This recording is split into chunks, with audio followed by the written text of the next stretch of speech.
Il y a des rêves qui sont universels. La mer appelle les hommes à l'évasion et au voyage depuis toujours. Certains veulent voir au-delà de l'horizon, au-delà des terres connues. Les matelots du 19e siècle ont passé des jours à traquer le thon rouge et des nuits dans leurs bannettes humides à rêver à la pêche du lendemain. 60 ans plus tard, un tonnier embarque à nouveau des matelots pour perpétrer cette tâche d'une autre époque. Ils sont matelots du dimanche ou simples amoureux du grand large et veulent vivre leur aventure. Certains franchissent le pas et embarquent.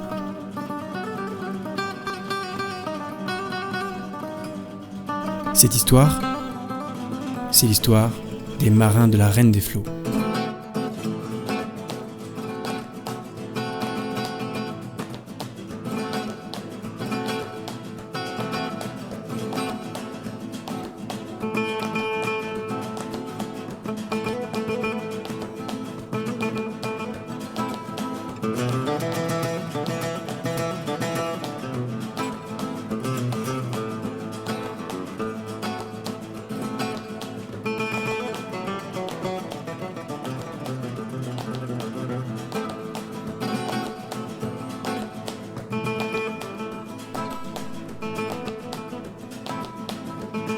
Les cales du navire sont remplies de plusieurs milliers de litres de gasoil, l'équivalent de 4 jours de mer.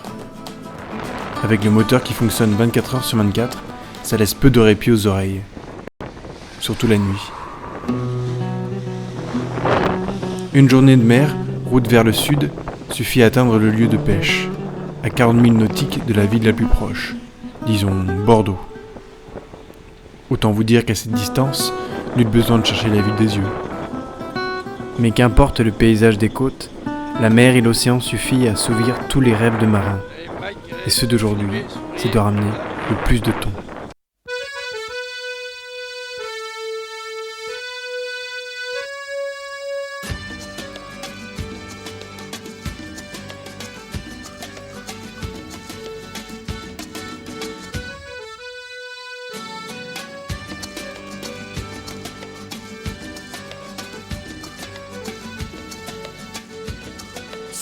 Mer à boire pour tous ceux qui aiment pas ça.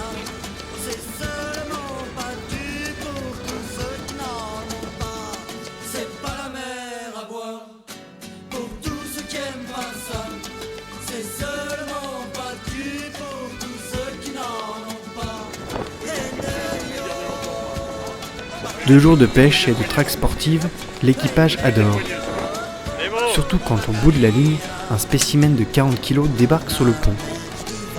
Mais attention, ne vous amusez pas à essayer de porter le thon sauvage par la queue. Une fois sorti de l'eau, une simple contraction est capable de vous rompre le poignet. Avis aux amateurs. Au 3e jour, la fatigue se fait sentir au sein de l'équipage, et les gueules mal rasées pointent leur nez sur le pont pour scruter l'horizon, se demandant finalement combien de temps encore durera la campagne de pêche. La houle, très présent au large, ne facilite pas le sommeil. Et après quelques heures dans les bras de Morphée, le matelot désigné devra faire son quart, c'est-à-dire veiller à la bonne route du navire afin d'éviter l'abordage éventuel avec un autre navire.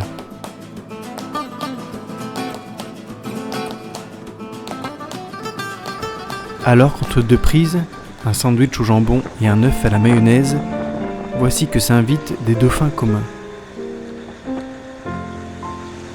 De leur vrai nom scientifique, Delphinus delphine, ils sont rapidement identifiables par la couleur de leur ventre. Le blanc contraste avec le bleu de l'océan. Très présents en Atlantique, ils se déplacent en famille et n'hésitent pas à jouer littéralement avec le bateau. De toute évidence, ils apprécient notre présence.